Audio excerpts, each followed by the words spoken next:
Assalamualaikum warahmatullahi wabarakatuh.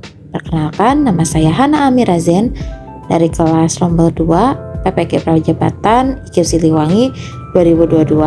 Di sini saya akan mempresentasikan tentang panduan lembar observasi karakteristik peserta didik pada kalian semua.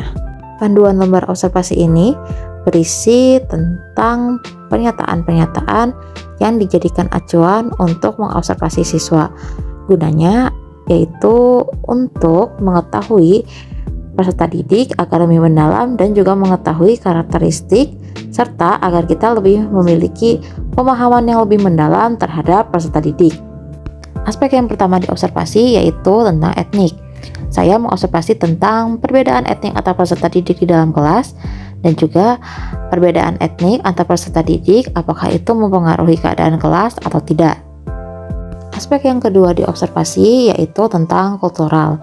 Saya mengobservasi tentang perbedaan budaya antar peserta didik di dalam kelas dan pengaruh perbedaan budaya antar peserta didik di dalam kelas. Lalu status sosial.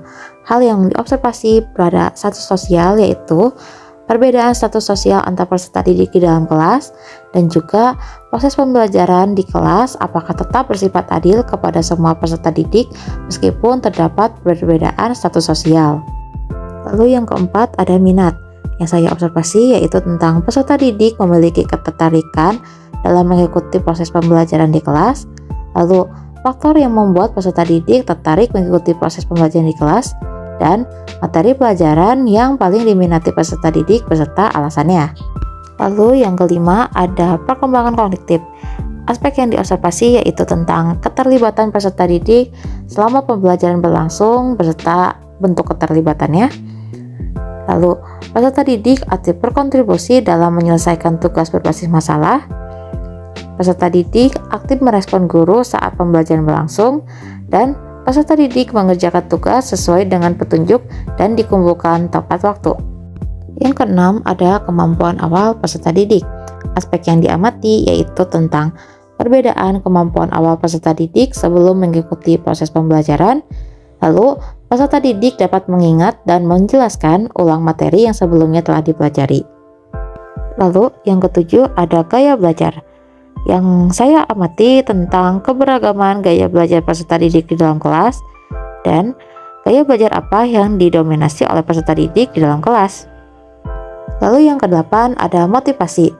Aspek yang saya amati yaitu tentang apakah peserta didik memiliki semangat ketika pembelajaran berlangsung, lalu bentuk motivasi apa yang dapat menjadikan peserta didik semangat dalam belajar, dan motivasi peserta didik apakah dapat mempengaruhi peserta didik lainnya atau tidak.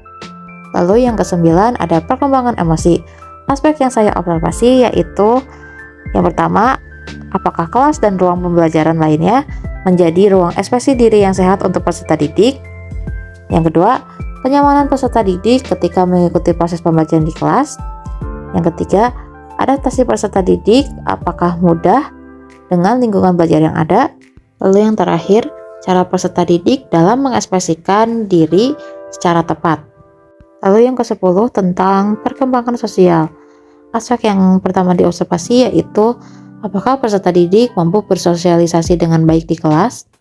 Lalu yang kedua, apa peserta didik memiliki kepercayaan diri mengungkapkan pendapat ketika pembelajaran berlangsung. Dan terakhir, peserta didik apakah dapat menghargai perbedaan pendapat ketika bekerja kelompok atau tidak. Lalu yang ke-11 ada perkembangan moral atau spiritual. Aspek yang diobservasi yaitu apakah peserta didik bersikap sopan santun ketika mengikuti proses pembelajaran di kelas. Lalu apakah peserta didik dapat memegang amanah dengan baik. Dan yang terakhir, apakah peserta didik patuh mengikuti peraturan yang diberikan atau tidak. Lalu yang ke-12 ada perkembangan motorik. Aspek yang diobservasi yaitu tentang perkembangan motorik peserta didik seiring pembelajaran di kelas berlangsung dan pelajaran apa yang dapat membantu peserta didik mengembangkan motoriknya.